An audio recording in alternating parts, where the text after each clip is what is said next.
Sa Saha Expo 2024, ipinakita ng nangungunang kumpanya ng naval engineering ng Turkey, ang STM, ang pressure hull ng STM-500 light submarine, na nag-aalok sa mga dumalo, na masulyapan kung ano nga ba ang futuristic vision ng STM sa mga shallow submarine warfare operation.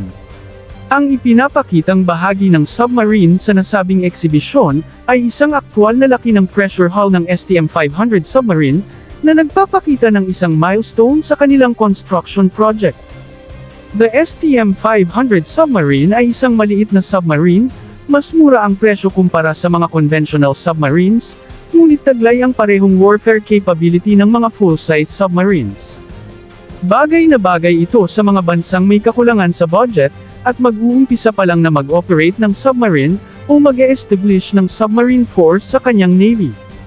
Ang 500 tons diesel-electric attack submarine na ito na develop ng STM bilang conceptual design, ay ginawa upang i-address ang pangangailangan ng isang bansa, sa parehong mga submarine mission sa blue water, at ang tumataas na demand sa submarine warfare sa mga mas mababaw na karagatan tulad ng ating mga archipelago, at sa tulad ng West Philippine Sea.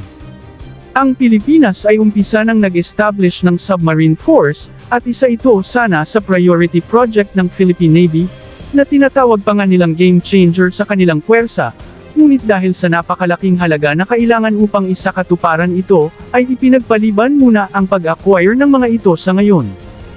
Ayon sa STM, ang STM-500 ay patatakbuhin ng 18 na personnels, at meron pang dagdag na space para sa mga Special Forces operatives, kayang magtagal ng 30 araw habang makakadive ito sa lalim na 250 meters.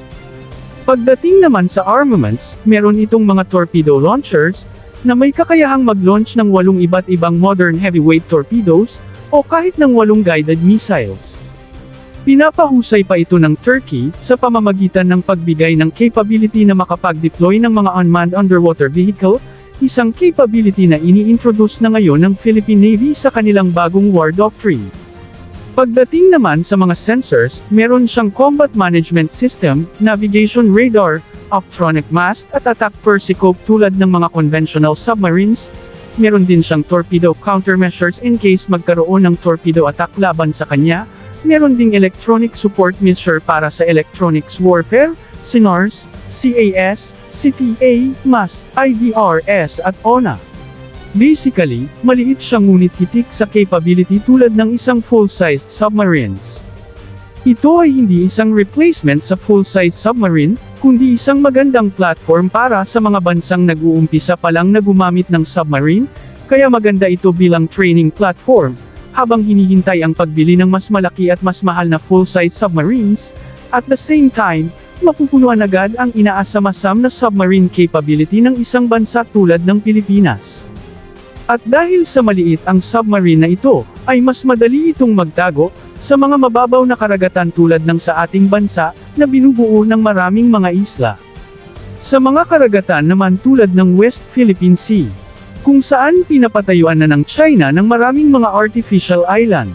Ang STM-500, ay magandang platform para sa intelligence and surveillance dahil sa taglay nitong mga electronic support and intelligence para sa ating Philippine Navy.